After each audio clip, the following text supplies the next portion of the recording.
ഈ അതിജീവിത ഓടിച്ചെല്ലുന്നത് ലാലിൻ്റെ വീട്ടിലാണല്ലോ. ഈ ലാലിൻ്റെ ഡ്രൈവർ ആയിരുന്നല്ലോ പൾസർ സുനി. എന്തുകൊണ്ട് ലാലിൻ്റെയോ അല്ലെങ്കിൽ മകൻ്റെയോ പേര് ചർച്ചയിൽ പെടുന്നില്ല, അല്ലെങ്കിൽ ഇവരൊരു കുറ്റവാളിയെ പോലെ ആരോപിക്കുന്നില്ല?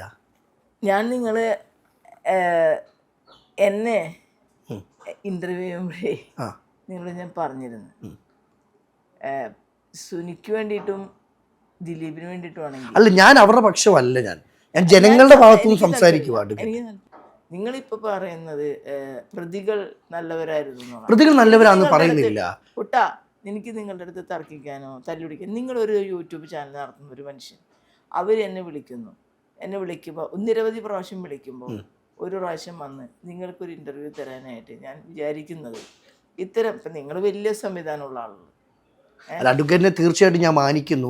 ഞാൻ നിങ്ങളെയും ബഹുമാനിക്കുന്നു. അപ്പോൾ ഞാൻ സ്നേഹത്തോടെ ഞാൻ ചോദിക്കുന്നത്, ഞാൻ ആരുടെ പക്ഷം നിന്ന് എനിക്ക് പറ്റില്ലാന്ന്. കാരണം ഇതൊക്കെ കോടതിയിൽ, ഞാൻ ആദ്യം തന്നെ പറഞ്ഞല്ലോ, കോടതിയെ ബാധിക്കുന്ന, ജഡ്ജ്മെന്റിനെ ബാധിക്കുന്ന, അപ്പീലിനെ ബാധിക്കുന്ന ഒരു ഉത്തരവും എന്നിൽ നിന്ന് പ്രതീക്ഷിക്കേണ്ട, ഞാൻ ചെയ്യില്ല.